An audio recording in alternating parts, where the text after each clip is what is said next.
अस्सलाम वालेकुम। आज का हमारा टॉपिक है rights and duties of customer. ठीक है, कस्टमर के क्या राइट्स होते हैं और क्या उनके उनके हक क्या होते हैं और उनके फ़राइज़ क्या होते हैं। ठीक है, the rights and duties of bank customer are explain below.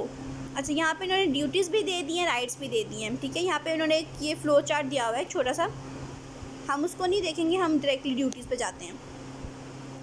अच्छा, ड्यूटीज़ में सबसे पहले है banking hours. A customer must present cheque for payment and collection during banking hours. अच्छा, एज अ कस्टमर ये हमारी ज़िम्मेदारी है, ठीक है, कि हम लोग बैंकिंग आवर्स के दौरान ही बैंक में जाएं। जैसा बैंकिंग आवर्स होते हैं 9 से लेके 4 बजे तक। ठीक है, उसके बाद बैंक बंद हो जाता है। ठीक है, मतलब बंद नहीं होता, काम हो रहा होता है वहाँ पे, लेकिन जो कस्टमर के लिए सर्विसेज होती हैं वो ख़त्म हो जाती है, उसकी टाइमिंग ख़त्म हो जाती है। तो ये हमारी ज़िम्मेदारी होती है कि 4 बजे से पहले पहले हमने जो भी काम अपना करवाना हो उसी टाइम के अंदर जाकर वो करवाएं। ठीक है, बैंकिंग आवर्स की एक काइंड ऑफ रिस्पेक्ट करनी चाहिए। ठीक है, क्योंकि उनका काम उस टाइम तक होता है, उसके बाद वो आपको सर्विसेज प्रोवाइड नहीं करेंगे। अच्छा, नेक्स्ट है outdated cheque. A customer is required to present check for payment before they become stale or outdated. अच्छा, अब उन्होंने ये बताया कि क्योंकि मैंने आपको आई थिंक बताया था कि अगर एक चेक है उसकी मैक्सिमम लाइफ होती है 6 मंथ्स। ठीक है, 6 महीने से पहले पहले आप बैंक में जाके वो चेक जमा करवा दें या कैश ले लें, जो भी आपने करना है कर लें। लेकिन जैसे ही वो टाइम पीरियड ख़त्म हो जाएगा, उसके बाद अगर आप बैंक के पास लेके जाओगे, ठीक है, तो बैंक आपको पेमेंट नहीं करेगा। ठीक है, तो ये आपकी ज़िम्मेदारी है कि वक्त रहते हुए आप जाके पेमेंट अपनी ले लो। थर्ड है unauthorize person. A customer should keep his chequebook under lock and key so that it may not go into the hands of an unauthorize person. अच्छा, अपनी चेकबुक, जो बैंक से आपको चेकबुक मिलती है, उसका ध्यान रखना आपकी ज़िम्मेदारी है। ठीक है, क्योंकि इस तरह तो कोई भी आपकी चेकबुक लेकर आपके नकली साइन कर ले, ठीक है, और आपकी पेमेंट निकलवा सकता है। तो कोशिश करनी है कि जो आपको बैंक से चेकबुक मिलती है उसको बहुत संभाल के रखा जाए, ताकि कोई उसको मिसयूज़ ना कर सके। ठीक है, नेक्स्ट है warning. If a customer knows or has reasonable grounds for believing that his signature is being forged on a check, it is his duty to warn the banker of the fact at the earliest opportunity. अच्छा, अगर ऐसा कुछ हुआ है कि अगर आपको पता चल गया कि किसी ने आपका चेक लेकर उसके ऊपर नकली साइन कर लिए हैं, ठीक है, और आपको पता चल गया इस बारे में, तो आपने फटाफट बैंक को इन्फॉर्म कर देना है कि मेरे नाम का चेक आएगा और किसी ने उस पे फॉर्ज साइन किए हैं, मतलब नकली साइन किए हैं, कॉपी किए हैं साइन आपके। ठीक है, तो ये आपकी ज़िम्मेदारी है कि आप बैंक को वार्न करो, क्योंकि अगर एक दफ़ा पेमेंट हो गई तो आप बैंक को नहीं बोल सकते कि आपने पेमेंट क्यों की थी, ये वो सारा कुछ। ठीक है, बैंक की ज़िम्मेदारी है, चेक आएगा उसने पेमेंट कर देनी है, और अगर आपके साइन होंगे तो वो कर देगा। तो अगर आपको इन्फॉर्मेशन मिल जाए, आपको पता चल जाए कि आपके नकली साइन करके कोई पेमेंट निकलवाने की कोशिश कर रहा है, तो आपने फटाफट बैंक को इन्फॉर्म करना है, ये आपकी ज़िम्मेदारी है। नेक्स्ट है careful draw of cheque. A customer should draw the cheque in such a careful way that there is no room left for the raising the amount. अच्छा, अब यहाँ पे मैंने बताया कि जब आप चेक को फिल कर रहे होते हो, ठीक है, तो आपको चेक को बहुत ध्यान से फिल करना है। ठीक है, डेट का ध्यान रखना है, पेमेंट जो आप लिख रहे हो उसके ऊपर अमाउंट लिख रहे हो वो बिल्कुल सही होनी चाहिए, और ये नहीं कि बहुत खुला खुला लिखना है, जगह छोड़ के कोशिश करनी है उसको बहुत सही तरीके से लिखो, जगह ना हो एक्स्ट्रा। ठीक है, ताकि कोई लोग फ्रॉड करके आगे एक्स्ट्रा अमाउंट ना लिख दें। ठीक है, तो आपको बहुत केयरफुली अपने चेक को ड्रॉ करना होता है, यह आपकी ज़िम्मेदारी है। अब नेक्स्ट आ जाते हैं राइट्स। कस्टमर के राइट्स क्या क्या हैं? पहले तो हमने फ़राइज़ की बात की ना, अब हम अपने हकूक़ की बात करेंगे। एज अ कस्टमर हमारा हक़ क्या है? Right to draw cheque. अच्छा, ये हमारा हक़ है कि हम चेक ड्रॉ कर सकते हैं। The customer has the right to draw cheque against his credit balance और when there is previous agreement to allow him running finance. अच्छा, उन्होंने बोला कि अगर हमारे बैंक अकाउंट में पैसे हैं तो आप चेक ड्रॉ कर सकते हो। ठीक है, अगर नहीं है फिर नहीं कर सकते। लेकिन अगर आप लोगों ने ओवरड्राफ्ट की फैसिलिटी ली हुई है तो आप जब चाहे चेक ड्रॉ कर सकते हो। नेक्स्ट है राइट टू रिसीव पासबुक। अच्छा, पासबुक मैंने आपको बताया ना, आपने जब अपनी बिजनेस ट्रांजैक्शंस मैच करनी होती हैं तो आप बैंक से वो लेते हो। अगर आप लोगों को पासबुक चाहिए तो ये आपका हक है पासबुक लेना। आप जाके बैंक को इन्फॉर्म करोगे, बैंक आपको पासबुक दे देगा। A customer has the right to receive a passbook और अ स्टेटमेंट ऑफ अकाउंट। जब भी आप उनसे मांगोगे वो आपको लाजमी देगा, क्योंकि आपका हक है। Right of correction in case there is over crediting over dating. A customer has a right to get it corrected. अगर गलती से, जिस तरह हम लोगों ने बैंक रिकन्सिलिएशन में लास्ट ईयर पढ़ा था कि गलती से बहुत दफ़ा डेबिट हो जाता है, क्रेडिट हो जाता है, ठीक है, इस केस में हमारा ये हक है कि हम अपनी स्टेटमेंट को सही करवाएं, ठीक है, तो हम करेक्शन करवा सकते हैं।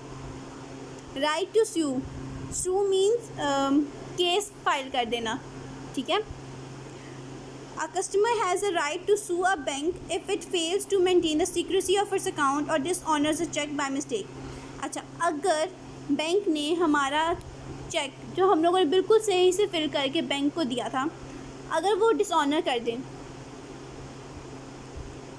या फिर हमारे अकाउंट की कुछ सीक्रेट इन्फॉर्मेशन है जो कि लीक हो जाए, ठीक है, ऐसा कुछ पता चले, तो आप बैंक पे केस कर सकते हो कि बैंक ने हमारे अकाउंट की प्राइवेसी को मेंटेन क्यों नहीं किया, ठीक है, तो हम लोग केस भी कर सकते हैं बैंक के ऊपर। Right to receive deposit. The customer has right to withdraw his deposited amount in bank at any time, even he can withdraw from fix deposit. अच्छा, अब उन्होंने बोला कि आपने जो पैसे बैंक में रखवाए हैं, आप वो किसी भी टाइम जाके बैंक से निकलवा सकते हो। ये आपका हक है क्योंकि आपके पैसे हैं, ठीक है। नेक्स्ट है राइट ऑफ रिसीविंग प्रॉफिट। अच्छा, हम ये हमारा हक है क्योंकि हमने अपने पैसे रखवाए हैं अगर बैंक में, तो हमारा पूरा हक बनता है कि उसके ऊपर हम प्रॉफिट भी अर्न करें। It is a right of customer that he will receive profit और interest from the bank on his deposited amount according to the decided rates. जो भी रेट उस टाइम चल रहा होगा, 10%, 9%, 8%, जितना भी होगा, उसके अकॉर्डिंगली आपको इंटरेस्ट या प्रॉफिट पे करना चाहिए। अच्छा, नेक्स्ट है हमारा rights and duties of banker. अब पहले हम लोगों ने कस्टमर के राइट्स और ड्यूटीज़ पढ़े हैं, अब आ जाते हैं बैंकर के राइट्स और ड्यूटीज़ क्या क्या होते हैं। ड्यूटीज़ देखते हैं सबसे पहले। Secrecy. It is a duty of banker to keep all the information and transaction about his customer secret, otherwise the customer can sue for any loss due to this reason। अच्छा, अब ये bank की ज़िम्मेदारी होती है कि वो customer की इंफॉर्मेशन को एज अ सीक्रेट रखें, ठीक है, किसी को ऐसे ही किसी को इन्फॉर्मेशन ना प्रोवाइड कर दें। अगर ऐसा कुछ होगा तो हम लोग एज अ कस्टमर हम केस कर सकते हैं उसके ऊपर। नेक्स्ट है पेमेंट। अच्छा, when a banker has to make payment on behalf of his customer he must act in conformity with the instructions of the customer. अच्छा, जब किसी ने हम लोगों ने ऑर्डर दिया है कि पेमेंट करनी है, चेक लेके गए हैं, ठीक है, तो बैंक की ज़िम्मेदारी है कि वो पेमेंट कर दे। नेक्स्ट है collection. While collecting bills, salaries, dividend etcetera, a banker must take due care so as to protect the interest of customer. अच्छा, हम लोगों ने बैंक को कुछ ज़िम्मेदारी दी हुई है बिल, सैलरीज, डिविडेंड कलेक्ट करने के लिए, ठीक है, तो जब बैंक वो चीज़ें कलेक्ट कर रहा होगा, ठीक है, तो बैंक की ज़िम्मेदारी है कि वो बहुत ध्यान से करें ताकि ये ना हो कि कोई मसला क्रिएट हो जाए, बाद में कस्टमर के लिए प्रॉब्लम क्रिएट हो, ठीक है, तो ये बैंक की ज़िम्मेदारी है। Trustee. While acting as a trustee, a banker must act in accordance with the terms and condition contained in the trust deed. अच्छा, अगर वो ट्रस्टी की तरह बिहेव कर रहा है कि हम लोगों ने अपनी कीमती चीज़ें उसके पास रखवाई हुई हैं और वो उनको संभाल के रख रहा है, तो एक ट्रस्ट डीड होती है, ठीक है, उसके अकॉर्डिंगली उसने सब टर्म्स एंड कंडीशन को फॉलो करना है और हमारी चीज़ों की हिफाजत करनी है। नेक्स्ट देखते हैं। नेक्स्ट है purchase and sale of securities. In case of the purchase and sale of securities on behalf of his customer, it is duty of banker to obey the instruction of customer. अच्छा, अगर हम लोगों ने as a customer, मैंने अपने bank को ज़िम्मेदारी दी है कि आप लोगों ने मेरे बिहाफ पर कोई चीज़ परचेज़ करनी है, सेल करनी है, सिक्योरिटीज़ करनी है, सॉरी, तो जैसे मैंने कहा होगा बैंक की ज़िम्मेदारी है वैसे ही करे, ठीक है, अपनी मर्ज़ी नहीं चलानी। नेक्स्ट है opening letter of credit. The opening banker must comply strictly with the terms and conditions laid down in the application form for opening a letter of credit। If the banker is negligent, then he will have no right to claim any indemnity from the customer. अच्छा, अब letter of credit मैं आपको बता चुकी हूँ, जब हम लोगों ने बाहर से कोई चीज़ इंपोर्ट करनी होती है तो हम लोग लेटर ऑफ क्रेडिट ओपन करवाते हैं और वो बैंक से ही ओपन होता है, ठीक है। अब उन्होंने बोला है कि बैंक की ज़िम्मेदारी है कि वो अपने कस्टमर को प्रॉपरली जो टर्म्स एंड कंडीशन है उसके accordingly letter of credit open करके दें, ठीक है। अगर कोई गलती होती है और बैंक की वजह से कोई क्या कह सकते हैं, मतलब बैंक की वजह से कोई मिस्टेक हो जाती है, ठीक है, मतलब कोई ऐसा मसला था जिसकी वजह से निगलेक्ट कर दिया गया और बैंक की वजह से कोई मसला क्रिएट हो गया, तो जो प्रॉफिट मिलना था ना बैंक को, वो प्रॉफिट बैंक को नहीं दिया जाएगा। नेक्स्ट है safe deposit. It is duty of bank to take care of the safe deposit as a man of ordinary prudence would do in case of his own article in similar condition। अच्छा, यहाँ पर उन्होंने बताया है कि हम लोगों ने अगर अपने पैसे बैंक के पास रखवाए हैं तो बैंक की ही जिम्मेदारी है कि जिस तरह एक इंसान अपने पैसों की हिफाजत करता है, उनका ख्याल रखता है, उन्हें संभाल के रखता है, इसी तरह वो हमारे पैसों की हिफाजत करें, उन्हें संभाल के रखें। Dealing in foreign exchange. A banker must follow strictly the exchange control regulations and instructions of the state bank while dealing in foreign exchange। अच्छा, फॉरेन एक्सचेंज मतलब अपने मुल्क की करेंसी के अलावा किसी और करेंसी में डील करना। यूएस डॉलर्स हो गए, ठीक है, यूरोज़ हो गए, दिरहम हो गए, रियाल हो गए, ठीक है, कोई भी करेंसी।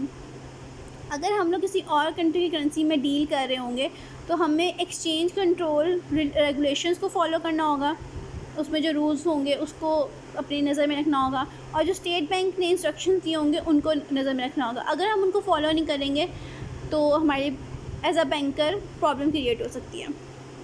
अच्छा, ये तो उसकी ज़िम्मेदारियाँ हो गई बैंक की, ठीक है। अब बैंक के हकूक़ क्या क्या हैं, उसके राइट्स क्या क्या हैं। Right of compound interest. A banker has a right to charge compound interest on the overdraft calculated on half-yearly balances. It may change due to agreement made between the banker and the customer। अच्छा, अब उन्होंने बोला है कि interest charge करना bank का हक है, ठीक है।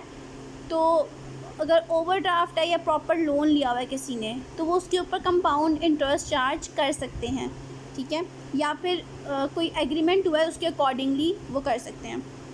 Right to claim charges। A banker has a right to claim bank charges and commission as compensation for the services provided। अब यहाँ पे वो बोल रहे हैं कि जब बैंक इतनी ज़्यादा सर्विसेज आपको प्रोवाइड कर रहा है, आपकी सैलरी इकट्ठी कर रहा है, आपका रेंट दे रहा है, डिविडेंड कलेक्ट कर रहा है, ठीक है, इसके अलावा और 1000 काम कर रहा है, तो उसका हक है कि वो आपसे उसके पैसे भी ले, क्योंकि मैंने आपको शुरू से ये बात बताई है, बैंक कोई भी काम फ्री में नहीं करता, ठीक है। आगे लिखा हुआ है the services include collection of cheque, bill of exchange and dividend. अब यहाँ एग्जांपल्स दे दी उन्होंने क्या क्या सर्विसेज प्रोवाइड करता है वो। Right of lien. अच्छा, a bank has a lien on the goods and securities of the customer to retain until he pays is due. अच्छा, लीन का मतलब है स्टॉप, रोक लेना, ठीक है। अब यहाँ पर बोला हुआ है बैंक का ये हक है कि जब तक अगला बंदा पेमेंट ना करे उनके गुड्स को या सिक्योरिटीज़ को अपने पास अपने कब्ज़ा में रख सकते हैं, ठीक है। उनके मेन यही वर्ड है, कब्ज़े में रख सकते हैं अपने, ठीक है। अब जिस तरह लोन लिया किसी ने, जिस तरह मैं एग्जांपल देती हूँ कि मैंने लोन लिया था बैंक से और मैंने अपने घर के कागज़ बैंक के पास रखवा दिए। अब मैंने अभी तक पैसे वापस नहीं किए, लेकिन मैं जाके बोलूँ कि मेरे घर के कागज़ वापस कर दो तो वो करेंगे नहीं, वो उस पर कब्ज़ा कर लेंगे। वो कहेंगे जब तक आप पैसे नहीं करोगे वापस तो हम आपके घर के कागज़ नहीं देंगे, ठीक है। तो ये है राइट ऑफ लीन कि जो बैंक है वो आपने जो अपने पास सिक्योरिटी रखवाई है उसके ऊपर वो कब्ज़ा कर सकते हैं, ठीक है। The bank can sell such item after giving proper notice. The bank has no lien on the safe custody deposit and trust fund. अच्छा, आपके जो डिपॉजिट्स हैं ना उस पर बैंक का कोई हक नहीं है, या फिर आपने कोई फ़ंड क्रिएट किया हुआ है उस पर बैंक का कोई हक नहीं है। लेकिन जो सिक्योरिटी आपने लोन के बिहाफ रखवाई होगी, अगर आपने पेमेंट नहीं की तो वो पहले आपको 2-3 दफ़ा नोटिस भेजेंगे कि पेमेंट कर दें। अगर आप लोगों ने पेमेंट नहीं की, कोई जवाब नहीं दिया, तो बैंक क्या करेगा, आपकी जो प्रॉपर्टी के कागज़ होंगे या फिर आपकी जो भी चीज़ उनके पास पड़ी होगी, जो आपने सिक्योरिटी के तौर पर रखवाई होगी, वो उसको बेच देंगे और अपना जो नुकसान उन्हें हुआ है, जो आपने पेमेंट नहीं की, वो वहाँ से पूरी कर देंगे। ठीक है। लास्ट पॉइंट है right to adjust debit balance. It is legal right of the bank to set off और adjust the debit balance against the credit balance of the same borrower. अच्छा, यहाँ पे उन्होंने बोला है कि ये लीगल राइट है बैंक का टू सेट ऑफ, ख़त्म कर देना, और एडजस्ट कर देना या ख़त्म कर देना debit balance against the credit balance of the same borrower. एक ही बंदा जिसने पैसे बोरो किए हुए हैं, उसका जो डेबिट बैलेंस है उसको क्रेडिट बैलेंस के अगेंस्ट ख़त्म कर देना या एडजस्ट कर देना। ठीक है, ये उसका हक है। अच्छा, यहाँ पे ख़त्म हो जाता है हमारा टॉपिक। नेक्स्ट है टर्मिनेशन ऑफ रिलेशनशिप, ये हम नेक्स्ट लेक्चर में डिस्कस करेंगे। आई होप ये आज वाला लेक्चर आपको समझ आ गया होगा। बहुत इजी था, कोई मुश्किल टर्म्स नहीं थी इसमें। स्टिल कोई बात समझ नहीं आई हो तो आप मुझसे पूछ सकते हो।